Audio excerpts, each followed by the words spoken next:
The Odegaard Award is the UW's highest recognition of achievement in diversity. The award is named for the late president, Dr. Charles E. Odegaard, who, after pushed by students in 1968, became a proponent of diversity on campus, leading to the establishment of the Office of Minority Affairs and the hiring of its first vice president, Dr. Samuel E. Kelly.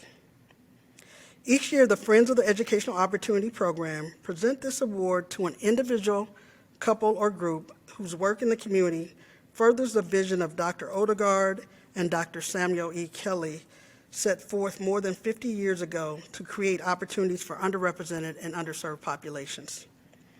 A long list of distinguished community leaders has received the award since 1973. I am always honored to present this award. However, this year I am especially honored because the award is going to someone who was there in 1968, someone who took part in the sit-in that took place in the office of the then UW President Charles Odegaard. The award is going to someone who has become a trusted advisor and confidant to me, to someone who was my brother.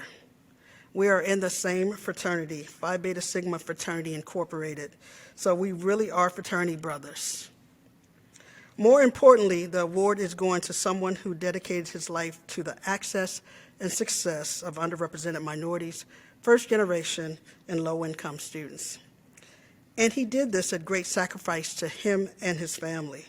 So the generations of students would not only attend the UW, but would also leave with a degree. This year's Odegaard Award recipient is Emile Pitre. I can't say enough about what Emile has meant to students, the Office of Minority Affairs and Diversity, and to the university.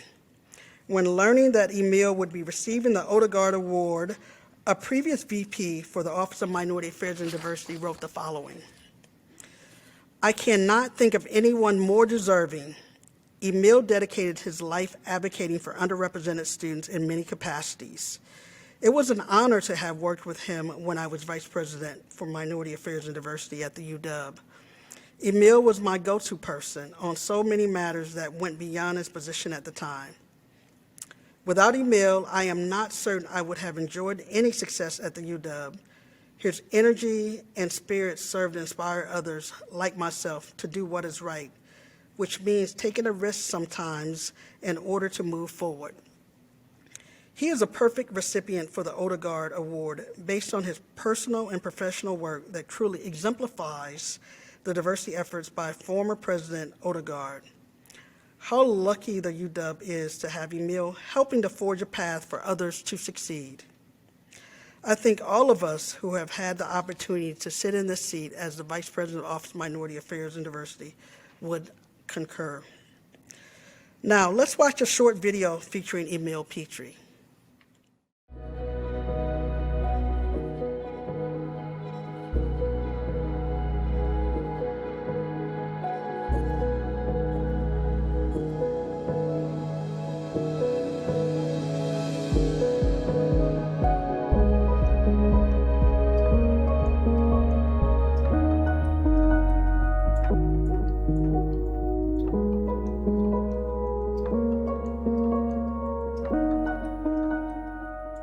Well, I grew up in what was then the Jim Crow South, and I grew up in the country. My parents were sharecroppers. By the time I reached the 8th grade, a couple of the teachers talked to my father and said that I had such great potential. It was a shame that I had to miss all that school.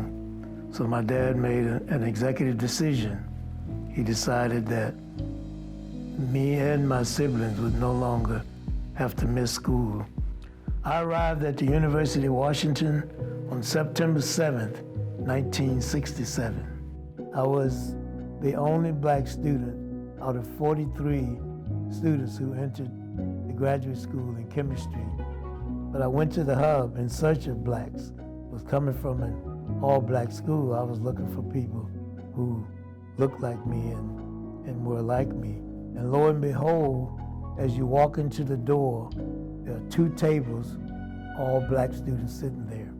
And so students met there, they had discussions, they played cards, they argued, but it was community. It was a small community, Back then, we found out later that there were probably 30 black graduate students and a total of 180, 200 black students altogether, and an enrollment of 30,000 students. The Odegaard Award at the University of Washington recognizes an individual who has had a significant impact on diversity on campus and in our community. This year, we're excited to recognize our very own Emile Pitre as the recipient of the Odegaard Award. Emile Pitre has 5 decades of excellence and service to this university, but most importantly, the students. He's so passionate about the instructional center, but also the students that come through it.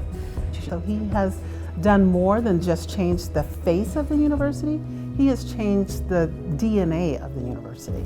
He was first a student when he came here, I believe, for his master's, and then, was one of the original, founders of the Black Student Union. But he was also a champion for Native students. He was a champion for everyone.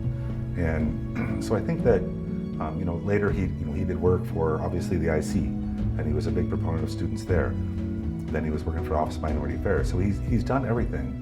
But the underlying theme throughout it, his career was, focusing on making it better for other people. I felt like we were going to make a difference. We were also not only fighting for the inclusion of other black groups, but also other ethnic groups like American Indian and back then Chicanos. So it was pretty exciting. We were tough and we took no guff from anyone. We didn't feel influenced by what people thought of us because we had our goal set on changing the face of diversity at this institution. When I think about the impact he's had on our campus and, changing the way we use data to make decisions and supplemental instruction for students and in terms of helping them get through gateway courses, identifying even that gateway courses was an impediment for student success at the University of Washington. He did that. It was supporting people no matter what they needed, no matter where they were at. It was supporting the person, not the student. And I think there's a big distinction there. So Emile cares about the people. He doesn't care about whether they're getting an education per se. He cares about whether they're developing themselves and reaching their potential. Emile believes in students, and he believes in the power of community. You look at the number of students that he's touched and the way he's guided these students into these incredible careers and sort of life paths and also made them strong, engaged alums and engaged community members who like Emile, have this obligation to make a difference. So I would have not been able to succeed at all without the help that I got specifically from Emile, but also from the Instructional Center in general. And I think that he should be so proud of the work that he did with all of us kids. when you think about what it means to live in a civil society, I think of individuals like Emile. That's truly the sort of the gold standard, what it means to be a citizen and living a life that matters. I think, having that impact is so key. And if we could all do just a little bit of that, imagine how different the world would be now. Thank you, Emile, for your leadership, service, and friendship. Emile, thank you. I owe everything to you, and so do a lot of us. Thank you, Emile, for your investment in me. Thank you, Emile. The time that you spent with me at the Instructional Center changed my life and allowed me to pursue the passions of teaching in my life, and it's meant the world to me. Thank you so much.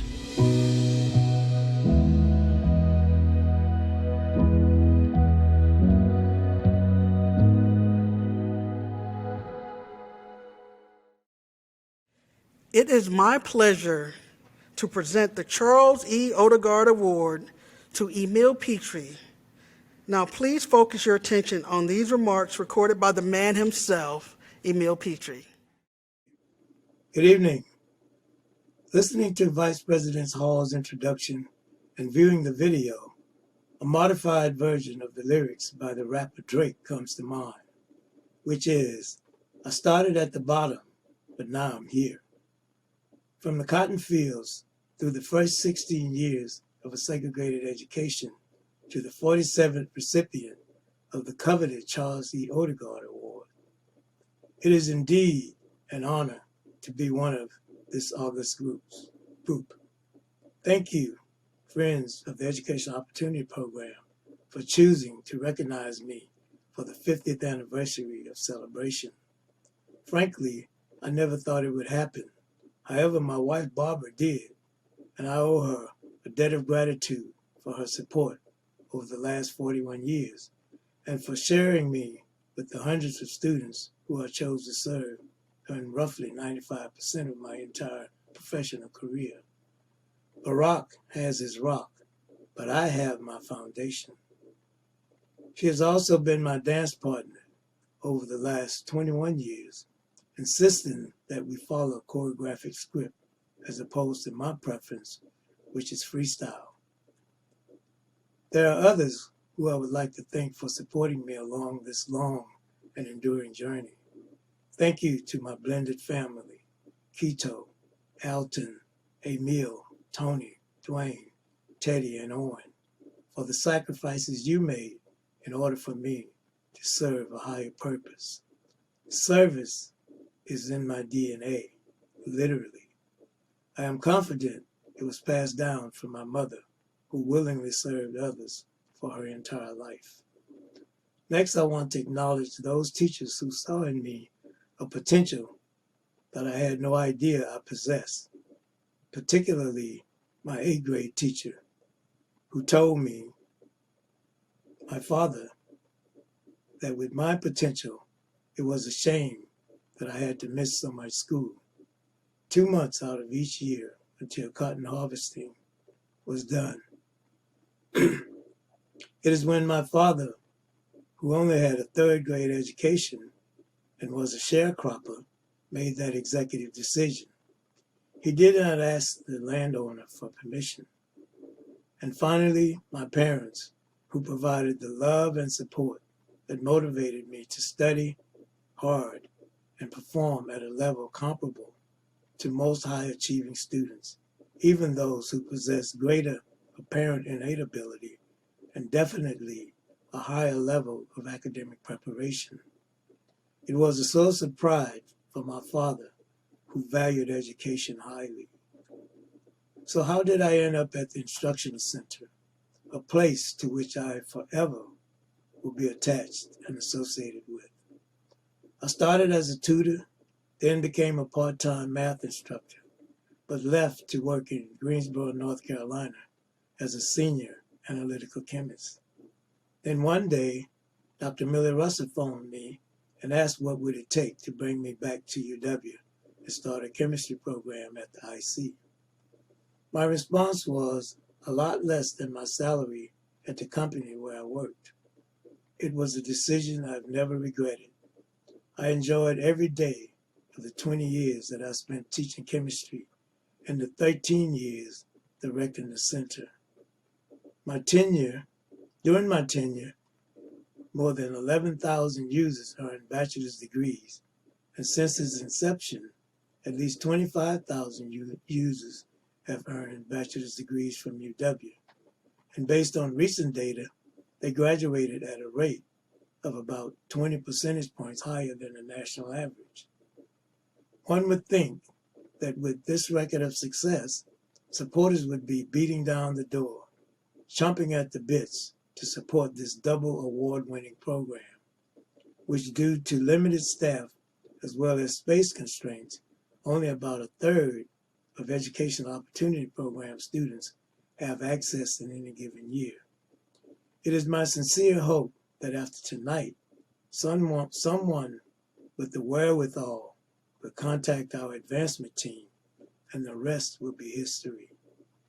It should be noted that the IC is but one of the components that make up the family of programs under the auspices of the Office of Minority Affairs and Diversity, which is arguably the most successful DEI program at an historically white institution in the country.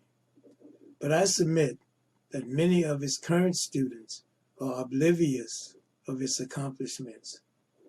Furthermore, recognition at the national level is essentially non-existent.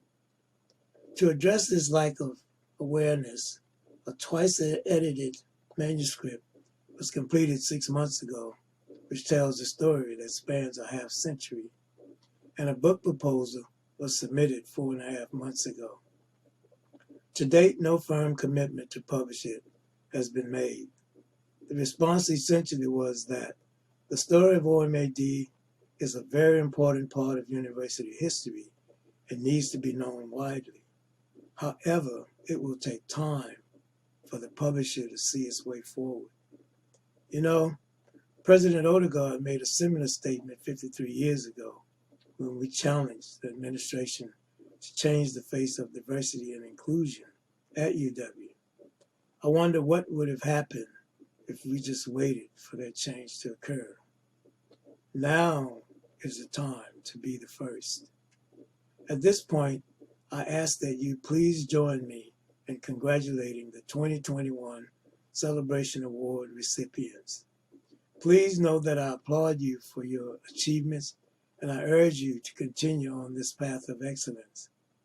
And when you graduate and go out to change the world, please remember OMA&D and consider paying it forward on a regular basis. Thank you in advance for your generosity.